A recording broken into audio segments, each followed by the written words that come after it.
Hello guys. तो कैसे हैं आप सब लोग। आज हम लोग फिर अनबॉक्स करेंगे केमिस्ट्री के कुछ क्वेश्चंस को। ये क्वेश्चंस भी क्लास 9th सीबीएसई से रिलेटेड है।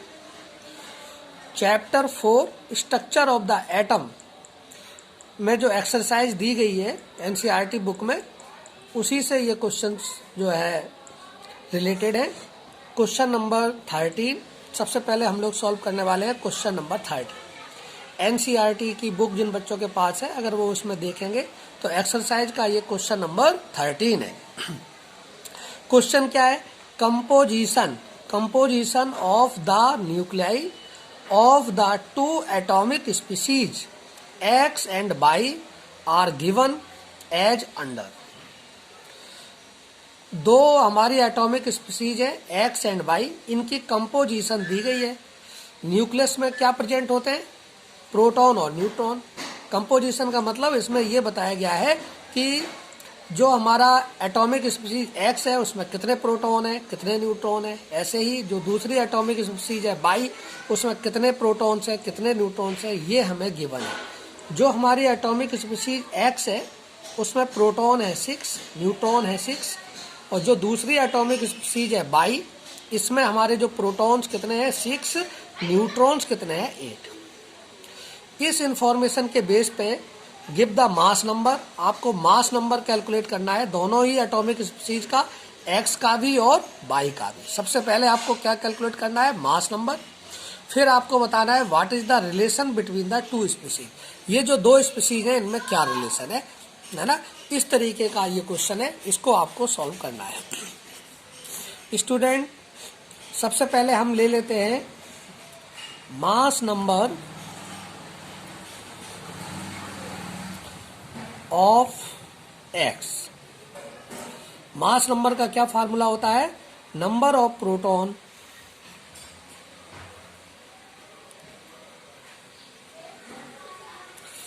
और प्लस इसमें number of neutron.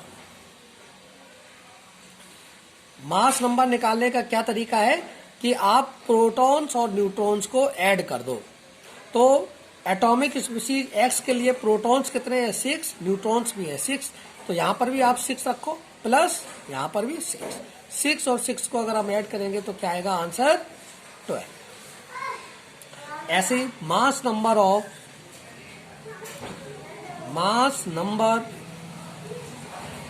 Of Y, इसमें भी यही सेम फार्मूला लगा दो। नंबर ऑफ प्रोटॉन्स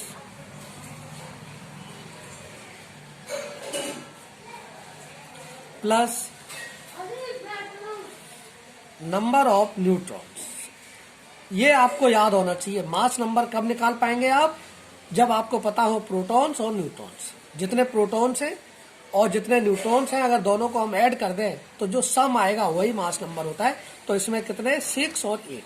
तो यहां पर रखो प्रोटॉन 6 है, न्यूट्रॉन 8 है। 6 + 8 हमारा कितना हो गया? 14। अब दोनों का रिप्रेजेंटेशन देखो। रिलेशन के लिए हमें क्या देखना होता है? रिप्रेजेंटेशन। जो एक्स है यहां पर एटॉमिक, यहां पर हम क्या लिखेंगे? यहां पे एटॉमिक नंबर लिखेंगे। क्या लिखेंगे? Atomic number.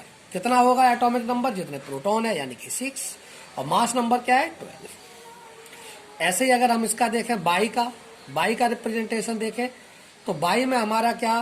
प्रोटॉन्स कितने हैं 6, यानी कि इसका एटॉमिक नंबर है 6 और मास नंबर है 14। तो इसमें हम क्या देख रहे हैं? सेम एटॉमिक नंबर है लेकिन अलग अलग मास नंबर है, तो इनको हम कहते हैं isotopes. Since isotopes have same atomic number,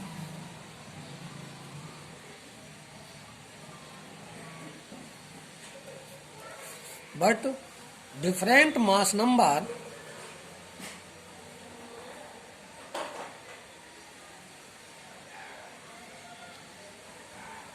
so X and Y are isotopes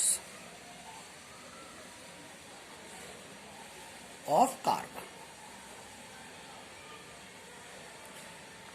atomic number 6 किसका होता है? कार्बन का। तो हमें यह पता चल गया कि एक्स और वाई कार्बन एटम के आइसोटॉप्स हैं, क्योंकि आइसोटॉप्स वो होते हैं जिनका एटॉमिक नंबर सेम होता है, मास नंबर अलग अलग होता है। तो ये कार्बन के आइसोटॉप्स हैं।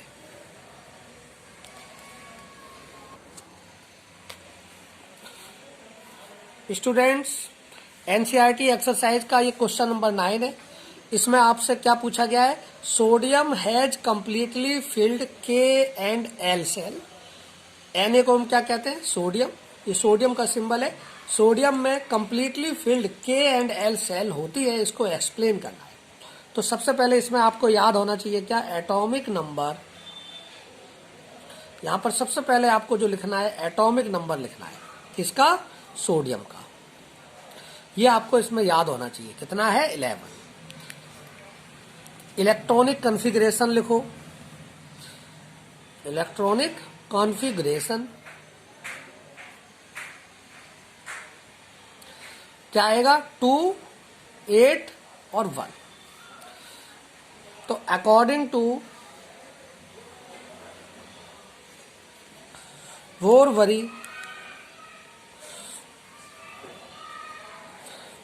स्कीम, जो फर्स्ट सेल है, first shell can accommodate maximum electron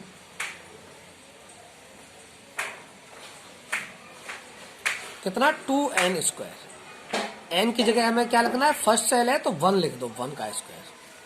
तो 2 इंटू 1 यानी कि 2, और इसमें देखो 2 ही है। Second shell can accommodate maximum electron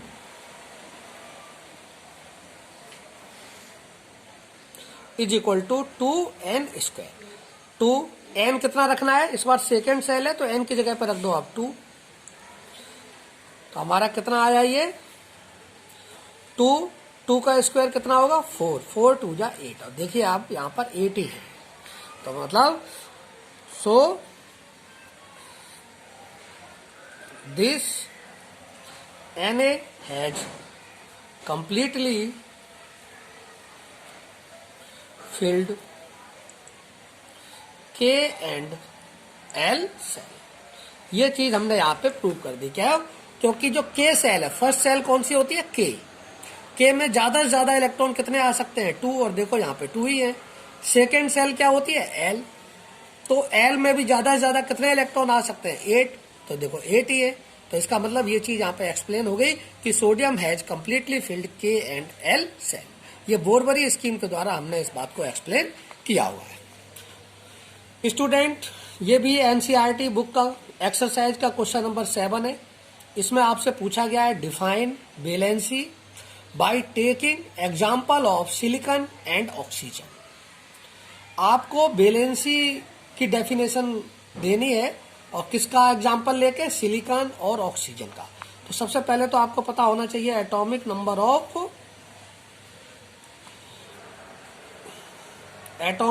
of silicon का सिंबल होता है SI।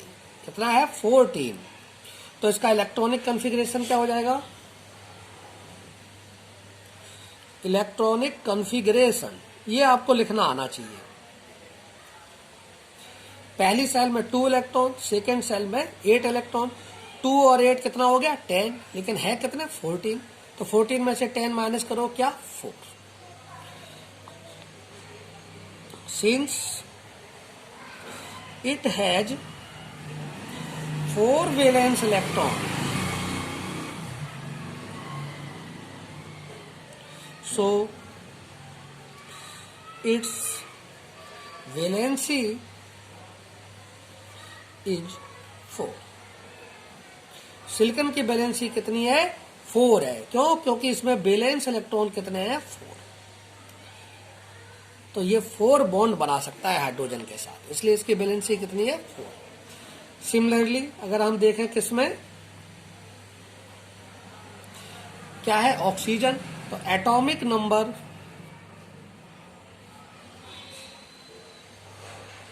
नंबर ऑफ ऑक्सीजन कितना होता है 8, तो इसका भी इलेक्ट्रॉनिक कॉन्फ़िगरेशन करो।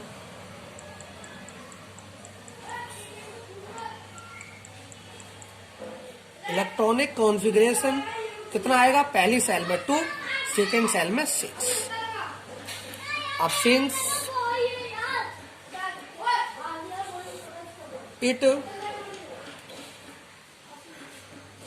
it receives 2 electrons to complete its octet, so its valency is 2। अब क्या है, ऑक्सीजन का एटॉमिक नंबर कितना था, 8 था। जब हमने इलेक्ट्रॉनिक कॉन्फ़िगरेशन क्या लिखा, 2 और 6। पहली सेल में तो 2 ही आ सकते हैं, बोरबरी स्कीम के हिसाब से देखो हमने ये समझाया हुआ है। फर्स्ट सेल में ज्यादा से ज्यादा 2 आ सकते हैं, सेकंड सेल में ज्यादा से ज्यादा 8 आ सकते हैं, लेकिन 2 पहले से ही आ गए थे, तो बचे कितने थे, 8 में से 2 माइनस करा 6। अब अगर इसको अपना ऑक्टेट पूरा करना है तो कितने इलेक्ट्रॉन चाहिए, 8 चाहिए। तो हमारी इसकी बैलेंसी क्या हो जाएगी, 8 में से ये 6 माइनस कर दो, 2 हो जाएगी। तो डेफिनेशन क्या हुई, हम इसमें डेफिनेशन लिख देते हैं क्या, द कंबाइनिंग कैपेसिटी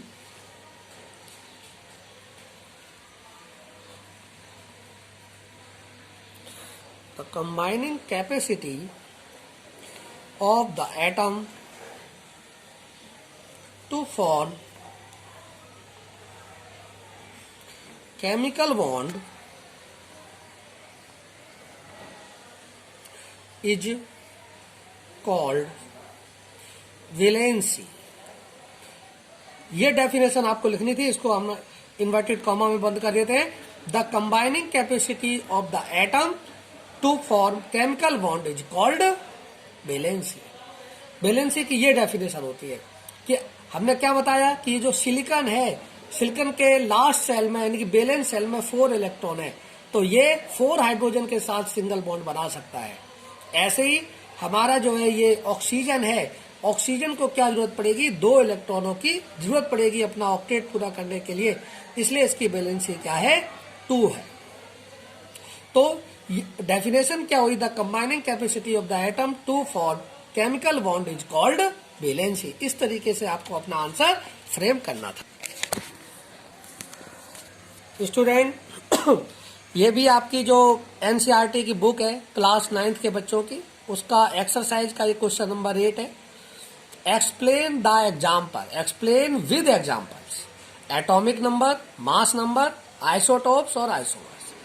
आपको विद एग्जाम्पल आपको एक्सप्लेन करना है कि एटॉमिक नंबर क्या होता है, मास नंबर क्या होता है, आइसोटोप्स क्या होते हैं और आइसोबार्स क्या होते हैं।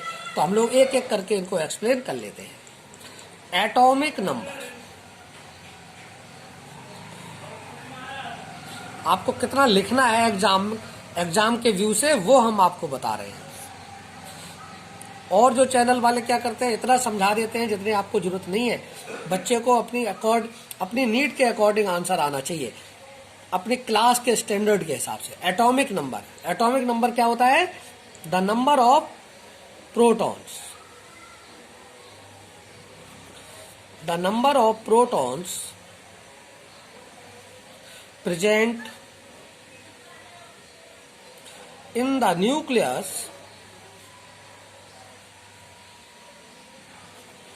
of the atom is called atomic number।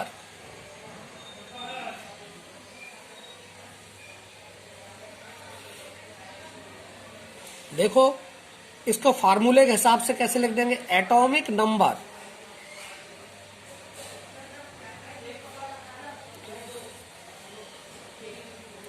Of the element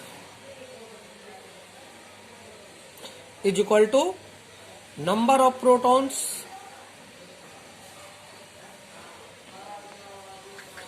और नंबर ऑफ प्रोटॉन्स किसके बराबर होते हैं, इलेक्ट्रॉन के। तो आप ऐसे भी कह सकते हैं number of electrons। It is denoted by denoted by Z. अब इसका एग्जांपल ले लो।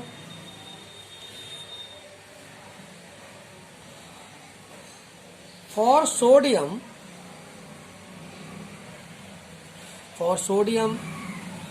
Atomic number is 11।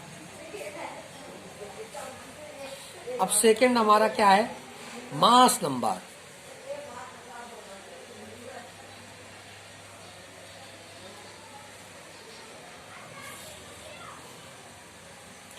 It is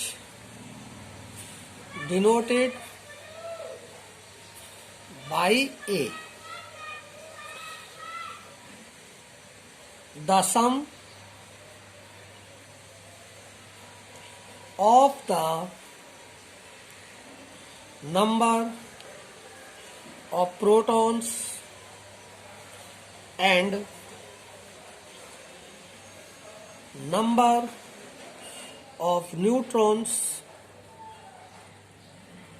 present in a nucleus of the atom is called mass number। Mass number का मतलब होता है कि प्रोटॉन और न्यूट्रॉन का सम। इसको फार्मूला के हिसाब से लिख सकते हो। फार्मूला में mass number A is equal to number of protons plus number of neutrons. ये इसका फार्मूला हो सकता है। स्टूडेंट्स, इसका अगर हम एग्जाम्पल देखें, सोडियम को हम कैसे रिप्रेजेंट करते हैं, 11 और 23। तो इसमें हमारा जो मास नंबर ऑफ सोडियम है, number of sodium is equal to 23। Third है हमारा isotopes.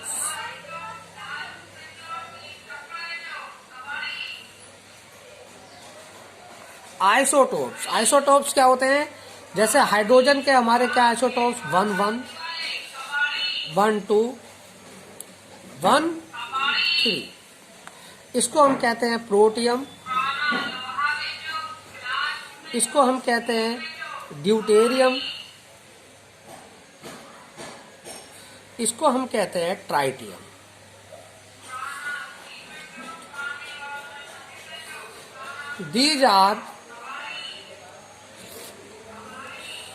These are three isotopes of hydrogen. Definition क्या होगी इसके, the atoms of same element having same atomic number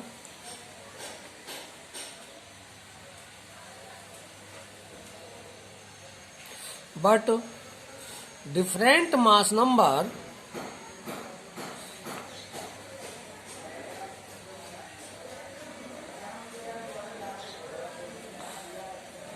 are called isotopes। क्या, जैसे यहां पर देखो, ये जो हमारा क्या है 1, 1, 1, ये हमारा एटॉमिक नंबर है और मास नंबर क्या है 1, 2, 3। तो मास नंबर अलग अलग है, एटॉमिक नंबर सेम है, इसलिए ये तीनों जो हमारे क्या है, प्रोटियम, ड्यूटेरियम और ट्राइटियम, हाइड्रोजन के 3 आइसोटॉप्स हैं। आइसोबार्स में क्या होगा, इसका उल्टा होगा। एग्जाम्पल्स पहले लिख लिया करो जिससे कॉन्सेप्ट क्लियर रहे। Calcium 20, 40, argon 18, 40। इन दोनों को देखो, इनका मास नंबर सेम है। देखो यहां भी मास नंबर, कैल्शियम Ca को कहते हैं कैल्शियम, Ar को कहते हैं आर्गन। कैल्शियम का मास नंबर 40 है, आर्गन का भी मास नंबर 40 है, लेकिन इन दोनों के एटॉमिक नंबर नीचे क्या लिखा जाता है, एटॉमिक नंबर। कैल्शियम का एटॉमिक नंबर 20 है, आर्गन का एटॉमिक नंबर 18 है। तो इनके मास नंबर सेम है, एटॉमिक नंबर अलग अलग हैं, इसलिए ये आइसोबार्स है। Isobars are those chemical species which have same atomic number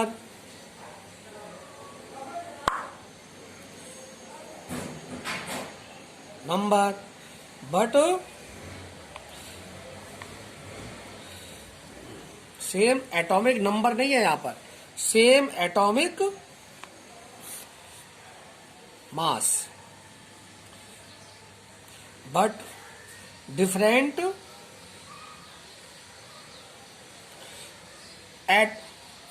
atomic number. ये चीज ध्यान रखनी पड़ेगी। आइसोबार्स वो होते हैं जिनमें एटॉमिक नंबर अलग अलग होते हैं और मास नंबर सेम होते हैं। आइसोटॉप्स में क्या होता है, एटॉमिक नंबर सेम होते हैं, मास नंबर अलग अलग होते हैं। तो आइसोटॉप्स और आइसोबार में ये डिफरेंस है। In the last of this lecture, students should repeat the following concepts. Firstly, valency is defined as the number of electrons which an atom can lose or gain or share with other atoms so as to complete its octet. Mass number of an element is the sum of the number of protons and neutrons present in the atom of the element. Atomic number is always a whole number. No two elements have the same atomic number. The distribution of the electrons in the different shell of the atom is called the electronic configuration. Thank you very much. Keep yourself tuned to me. Stay healthy and stay happy and alive. Bye bye.